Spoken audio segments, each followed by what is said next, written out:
현대 사회에서는 원인을 알 수 없는 불임이 흔하게 나타납니다. 병원에 가서 검사를 해봐도 딱히 이것이다라는 원인을 찾기가 어렵습니다. 그래서 전문가들은 이러한 불임의 원인을 현대 사회에서 두드러지게 나타나는 스트레스와 불안과 같은 심리적인 혹은 내부적인 원인에서 찾기도 하고, 환경오염, 특히나 화학 물질에서 나오는 환경 호르몬과 같은 외부적인 원인에서 찾기도 합니다. 수십 년 전과는 달리 현대 사회에서 복음은 불임의 시대를 맞이했습니다. 그 원인이 무엇일까? 많은 학자들이 연구해 보았는데 대부분 그 원인을 크게 두 가지로 보고 있습니다. 교회 지도자의 부패와 성도의 기복주의 신앙이라는 내부적인 원인과 개인의 자유를 중시하고 다양한 가치를 수용하는 사회 흐름에서 기독교적 절대 가치가 환영받지 못하는 외부적인 원인이 그것입니다. 이처럼 복음이 불임을 겪고 있는 원인에 대한 전문가들의 평가는 그럴듯합니다. 그런데 정작 치료가 되는 일은 그리 흔하지가 않습니다. 복음으로 돌아가자, 성경으로 돌아가자, 저마다 구호를 외치며 해결책을 제시하지만 여기저기서 구호만 난무할 뿐 여전히 불임 상태는 지속되고 있습니다. 이러한 실정이다 보니 이제는 문제를 꺼내는 것이 서로에게 불편하고 성가신 일이 되어버리고 말았습니다. 그러니 부르심에 응답하여 복음으로 새 생명을 잉태해야 하는 역동적인 공동체인 교회가 종교 행위만 반복하는 제의적 종교로 전락했다라는 평가도 있습니다. 이러지도 저러지도 못하는, 그래서 그저 암묵적으로 현실에 안주하는 모습이 지금 현대 사회에서 교회가 마주한 상황입니다. 지금 교회는 우리가 피부로 느끼는 것보다 훨씬 어려운 상황에 처해 있습니다. 그야말로 생명을 낳기가 어려운 내외부적인 불임의 조건을 모두 안고 있습니다. 오늘 우리가 17장 1절을 읽었는데요. 설교의 내용은 17장 전체를 토대로 이제 이어질 것입니다. 오늘 이 17장에 보면 이와 같이 비참한 지경에 처한 이들이 나옵니다. 불임의 문제로 불명예를 떠안고 살아가는 아브람과 사레의 이야기입니다. 당시 사회에서 아들이 없다는 것은 남자나 여자 모두에게 수치스러운 일이었습니다. 특히나 여자에게는 더욱 치명적으로 여겨졌기에 그 부담은 여간 큰 게 아니었습니다. 더구나 거듭하여 후손을 주시겠다는 하나님의 약속은 오랜 세월이 흘러 아브람이 99세가 된 지금에도 이루어지지가 않았습니다. 그래서일까요? 아브람과 사레는 약속을 바라보고 살았던 지난 24년을 불신과 믿음을 오가며 살아왔습니다. 그러던 중 지난 13년 전에는 사레가 스스로 불명예를 극복하고자 몸종 하가를 통해서 후사를 얻으려다가 집안을 발칵 뒤집어 놓은 사건이 있었습니다. 우여곡절 끝에 사레는 몸종을 통해서 아들 이스마엘을 얻게 되었고, 아브람은 그 아들이 약속의 성취라고 애써 믿으며 그럭저럭 살아가고 있었습니다. 그렇게 야속한 세월은 지나고 지나 어느덧 아브람은 99세가 되었습니다. 아브람이나 사레 모두 이제는 더 이상 그 무엇도 희망할 수 없는 완벽한 불임의 조건을 갖추게 되었습니다. 그렇게 모든 희망이 사라졌을 때 오늘 본문 1절의 표현대로라면 아브람이 99세 때에 여호와께서 아브람에게 나타나셨습니다. 그리고 그에게 말씀하십니다. 나는 전능한 하나님이라. 너는 내 앞에서 행하여 완전하라. 모든 게 끝장났는데 이제서야 여호와께서 나타나셨습니다. 그리고는 대뜸 하시는 말씀이 나는 전능한 하나님이라. 모든 것이 가능한 하나님, 불가능이 없으신 하나님이라는 것이죠. 그런데 지금 와서 어쩌자는 말씀입니까?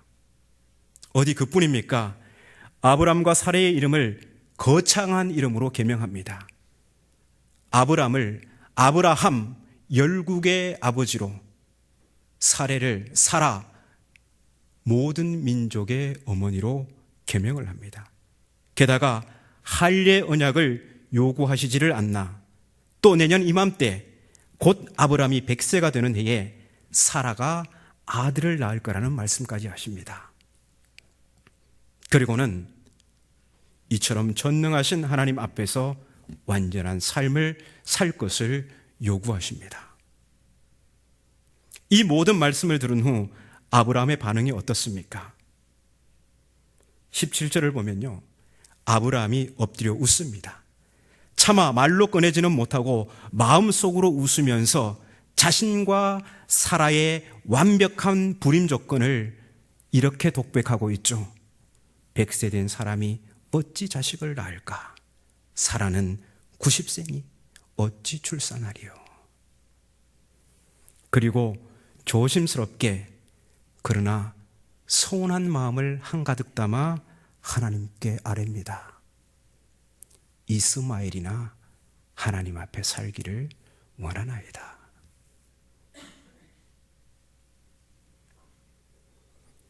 이스마엘이면 됐습니다. 하나님의 약속을 가슴에 품고 고향을 떠난 아브라함. 수많은 위기와 역경 가운데서도 잘 이겨왔던 아브라함. 그러나 하나님의 거듭되는 약속이 이루어지지 않자 어느새 그는 하나님의 약속을 불신하고 완벽한 불임으로 인해 현실에 안주하는 사람이 되고야 말았습니다.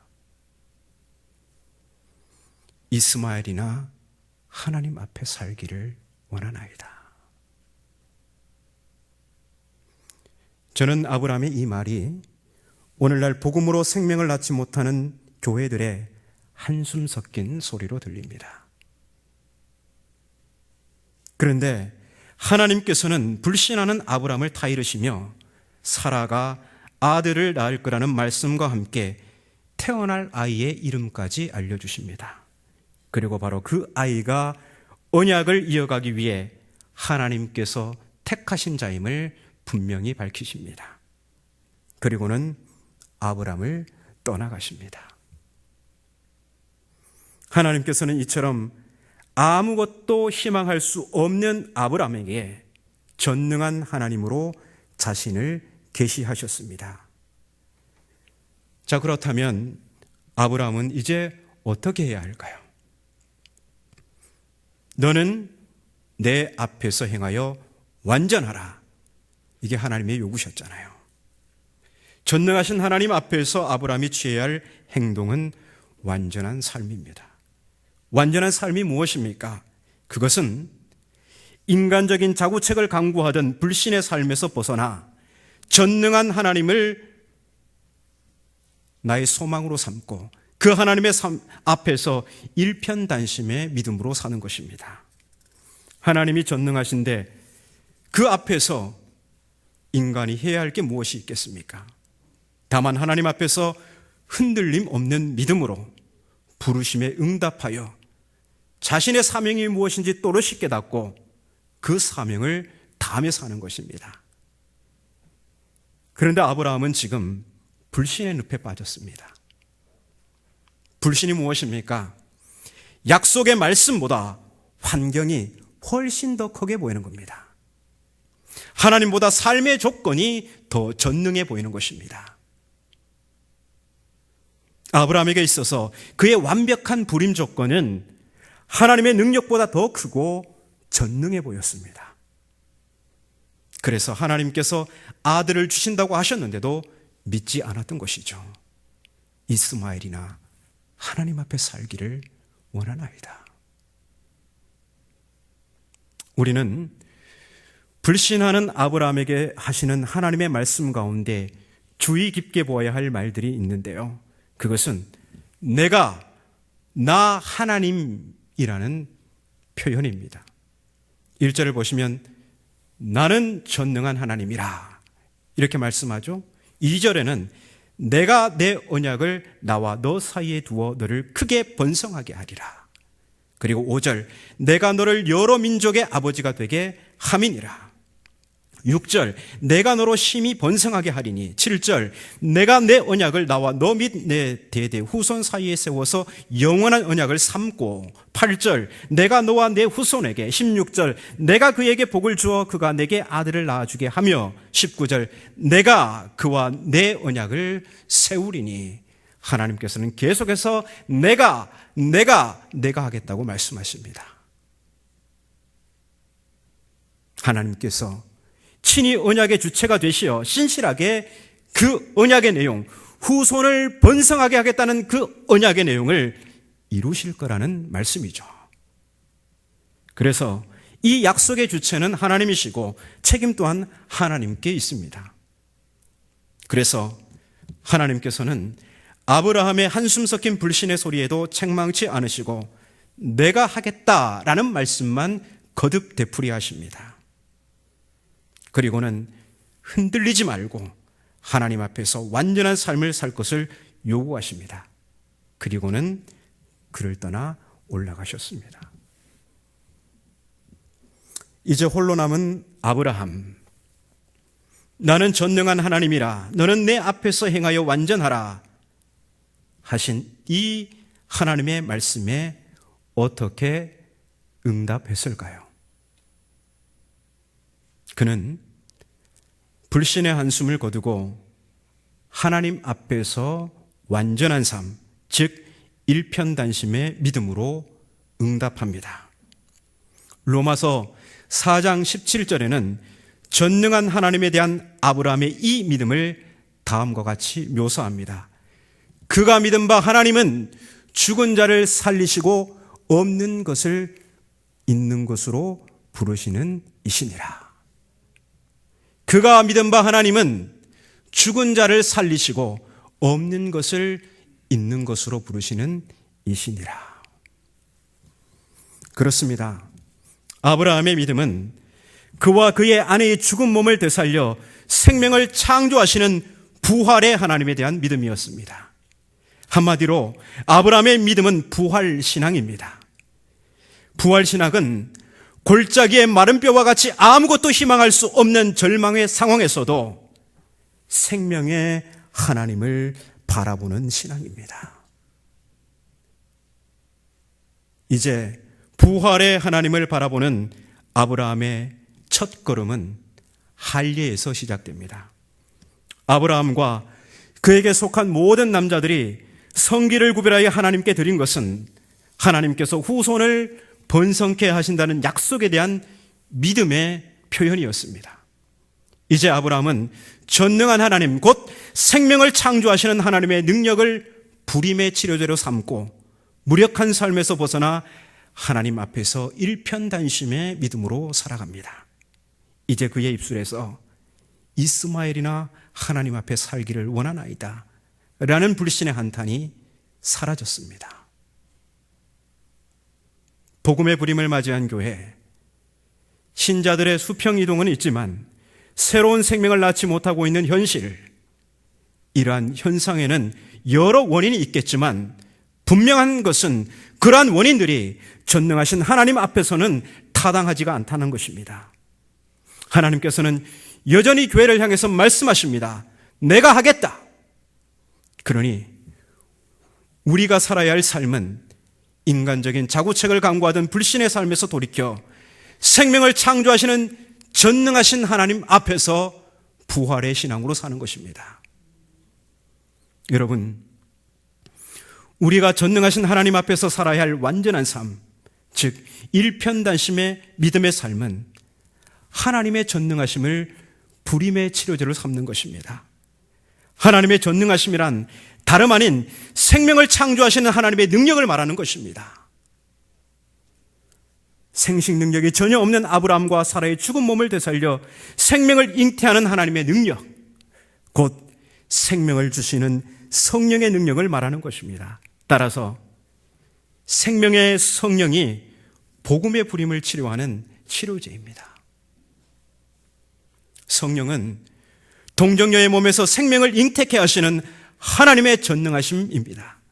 성령은 육신의 몸을 입고 오신 그리스도를 십자가로 내몰고 음부에까지 내려가게 하셨을 뿐만 아니라 죽음의 권세를 이기고 부활하게 하신 하나님의 전능하심입니다.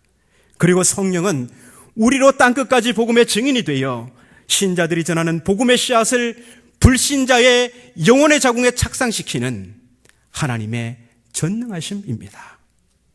이처럼 성령은 생명의 영이시고 불임을 극복하는 하나님의 전능하심입니다.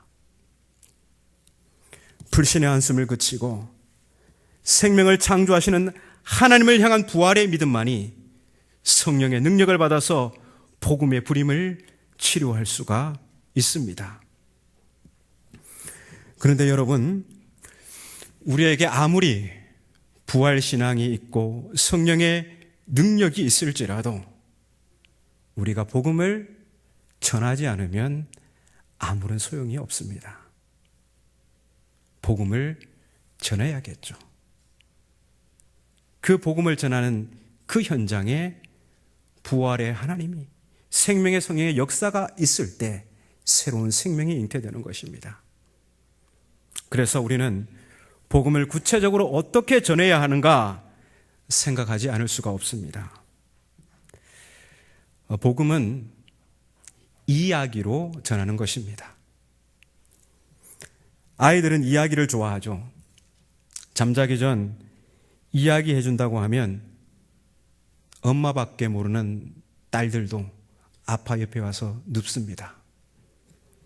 호랑이 이야기, 똥 이야기, 아빠가 어렸을 때 뱀 잡았던 이야기, 이솝 우화 혹은 무서운 이야기를 들려줍니다. 그런데 참 흥미로운 것은 제가 딸들에게 하는 이야기는 대부분 제가 어렸을 때 부모님에게 또 사촌형에게 또 친구들에게 누나에게 들었던 이야기들입니다. 오래전 들었던 이야기들이 제 안에 잠재되어 있다가 제 딸들에게 전해지고 있다는 사실이 참 재미있더라고요. 기생충이나 바이러스는 서식하기 위해 숙주가 필요합니다. 동물이나 사람의 몸에 서식하다가 다른 곳으로 옮겨가죠.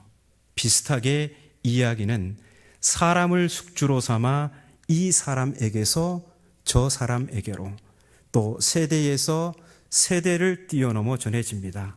복음도 마찬가지죠. 지금이야 종이가 있고 키보드 몇 개만 누르면 성경 전체도 복사할 수 있지만 예전에는 종이도 귀하고 활자술도 발달하지 않았기 때문에 책 한 권의 가격이 저택 한 채의 가격과 맞먹었다고 합니다. 무엇보다도 글을 읽을 줄 아는 사람도 거의 없었습니다. 그래서 복음은 입에서 입으로 전해졌습니다.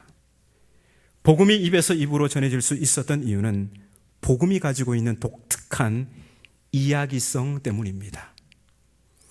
대부분의 고전들은 매우 철학적이죠. 논어를 보면 첫 구절이 하기 시습지 불력열호입니다. 배우고 때때로 익히면 또한 기쁘지 아니한가라는 뜻이에요. 도덕경의 첫 구절은 그것보다 더 어렵습니다. 도가도 비상도, 명가명 비상명. 무슨 뜻일까요? 도를 돌아 부를 수 있으면 그것은 더 이상 도가 아니요, 명을 명이라 부를 수 있으면 그것은 더 이상 명이 아니라. 매우 철학적이고 관념적입니다. 저도 말하지만 무슨 뜻인지 모릅니다. 만일 복음이 이런 식이었다면 구전되어 전파되기는 매우 어려웠을 겁니다. 그런데 복음은 그렇게 관념적이고 철학적인 선언이 아닙니다. 복음은 예수 그리스도에 대한 이야기입니다. 예수님이 이 땅에 오셔서 세리와 죄인의 친구가 되어주신 이야기, 가난하고 병들고 소외된 이웃들의 이웃이 되어주신 이야기가 바로 복음입니다. 그 후에 그분이 십자가에 달려 죽으시고 3일 만에 부활하셔서 온 땅에 주와 그리스도가 되신 그 이야기가 바로 복음입니다. 이렇듯 복음은 입에서 입으로 전해지는 예수 그리스도에 대한 이야기이며 내가 만난 예수 그리스도에 대한 이야기입니다. 따라서 전도하는 사람은 이 복음의 이야기성을 10분 활용해야 합니다. 우리는 그 이야기를 가서 우리 삶의 자리에서 만나는 사람들에게 전하는 것이죠. 우리는 이야기가 되어서 예수님을 소문내는 것입니다. 이 이야기 속에 부활의 능력이신 성령님이 함께 하실 때 그 이야기는 이제 내가 전하는 복음을 듣는 그 사람의 이야기가 될 것입니다. 여러분, 이번 새생명 전도 축제에 저 예비 신자 명단이 쫙 있습니다. 저기에 이름을 못 적어냈다고 기죽지 마십시오. 복음을 전하는 사명은 평생을 두고 하는 일입니다. 이제 우리가 주목해야 할 바는 우리가 성령의 능력을 받아 일평생 예수님을 소문내는 이야기꾼으로 살겠다. 그 말씀 앞에서 이렇게 응답하는 것입니다. 그러니 아브라함과 같이 이스마엘이나 하나님 앞에 살기를 원하나이다 하는 불신의 한숨은 이제 거두시기 바랍니다. 하나님께서는 복음의 부름에 대한 우리의 이런저런 넋두리에 내가 할게 이렇게 말씀하십니다. 그렇기에 나는 전능한 하나님이라 너는 내 앞에서 행하여 완전하라. 이 하나님의 말씀 앞에 우리는 생명을 창조하시는 하나님의 능력을 바라보면서 일편단심 부활의 믿음으로 이제 내가 예수님을 소문내는 이야기꾼으로 살겠습니다. 다짐하는 그러한 시간이 되기를 바랍니다. 하나님께서는 복음의 부름으로 한숨 쉬고 있는 우리에게 말씀하십니다. 나는 전능한 하나님이라. 너는 내 앞에서 행하여 완전하라.